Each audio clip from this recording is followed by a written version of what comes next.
For years, the conventional wisdom in urban preparedness has been simple. If you need to evacuate, keep your gear on your back. And for most people, that is the safest, most reliable advice. But for the senior population, the reality is more nuanced. When you're managing arthritis, compromised spinal stability, or simply a reduced capacity to carry weight for long distances, the pack-only rule becomes a limitation, not a strategy. So naturally, people ask about wheels. They ask about rolling carts, shopping trolleys, and folding buggies. It seems logical. Why carry the weight if you can roll it? But here is the brutal truth that most survivalist content conveniently skips over. In an urban emergency, a grid collapse, a wildfire evacuation, a multi-day blackout, the city streets are not the smooth, paved aisles of your local grocery store. They are littered with debris, cracked sidewalks, unpaved shoulders, and flooded underpasses. There is a massive difference between a rolling cart that is a convenience and a rolling cart that is a survival tool. If you choose the wrong one, it will become an anchor that stops you in the first mile. If you choose the right one, it becomes a force multiplier. Today, we aren't just looking at gear. We are analyzing the physics of pulling versus carrying and determining exactly how a rolling trolley fits into a 10-minute senior bug-out plan. If you've been looking for a mobility solution that doesn't sacrifice your independence, let's be very clear about where the line is drawn. Write down your favorite strategy in the comment section. The physics pulling V's. Carrying to understand if a cart is right for you, we have to look at the biomechanics. When you carry a pack, the weight is centered over your core. When you pull a trolley, you are engaging in a dynamic, asymmetrical movement. The torque created by pulling is transferred into your wrist, your elbow, your shoulder, and down through your oblique muscles to your hip and knee. For a 30-year-old, this is manageable. For a 70-year-old managing joint inflammation or early-stage spinal compression, that asymmetric load can quickly lead to fatigue, balance shifts, and most dangerously, misalignment in your gait. Most standard shopping trolleys are designed for speed and smooth surfaces. They have small, rigid plastic wheels. If you have ever tried to navigate a slightly raised sidewalk crack with a heavy shopping cart, you know exactly what happens. The cart stops dead, and you have to jerk it forward. That jerk is a high-stress impact on your shoulder joint. In a survival scenario, where you might be walking for hours, those repetitive high-stress impacts lead to rapid joint fatigue.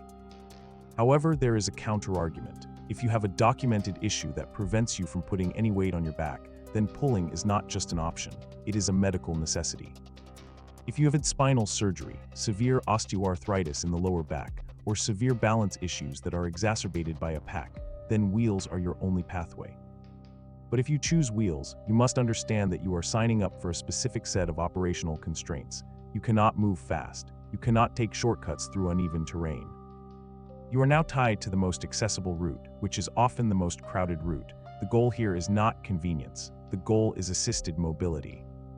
If the trolley doesn't assist you, it is actively sabotaging your survival.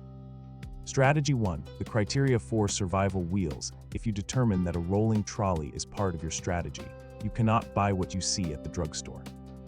You need to look for specific engineering features. The most critical factor is wheel diameter and material. In the world of mobility gear, small plastic wheels are death. You need a minimum wheel diameter of 5 inches, preferably closer to 8 inches. The larger the wheel, the smaller the obstacle it encounters relative to its own size. A large wheel rolls over a 2-inch crack in a sidewalk. A small wheel catches in that crack, stops, and forces you to restart the movement. The material matters just as much. Hard plastic vibrates. It chatters. That vibration is transmitted directly through the handle into your hand and wrist. You need pneumatic, air-filled, tires, or high-density rubberized wheels.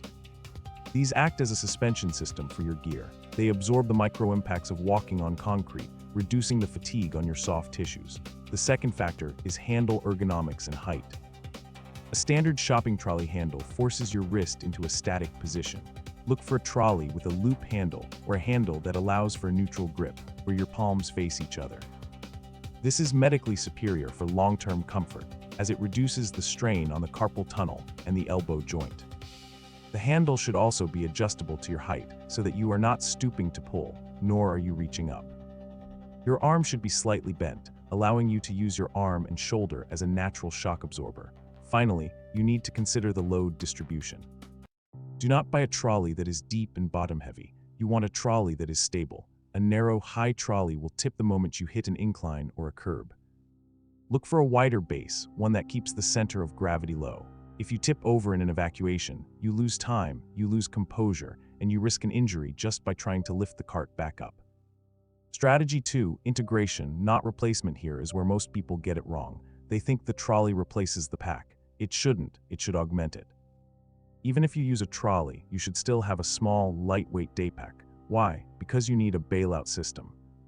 If you encounter terrain where the trolley cannot go, a flooded street, a stairwell, a narrow passage through a debris field, you must be able to abandon the trolley and still have your core survival items on your person.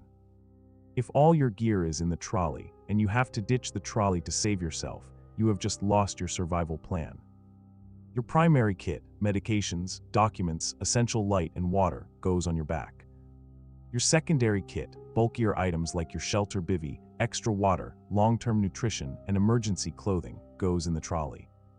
This hybrid approach solves the biggest risk of wheeled mobility, total reliance on a single point of failure. If the cart breaks, you lose the extra comfort, but you keep your life-sustaining items. When packing the trolley, adhere to the same density rules we've discussed in previous videos. Heaviest items, water, bulk nutrition, go at the bottom, centered over the axle. This stabilizes the cart and reduces the effort required to pull it. The lightest items go at the top, and never, ever fill a trolley to the brim. If you are struggling to pull a full trolley, you will not have the energy to navigate the terrain. Aim to carry no more than 60% of the trolley's rated capacity.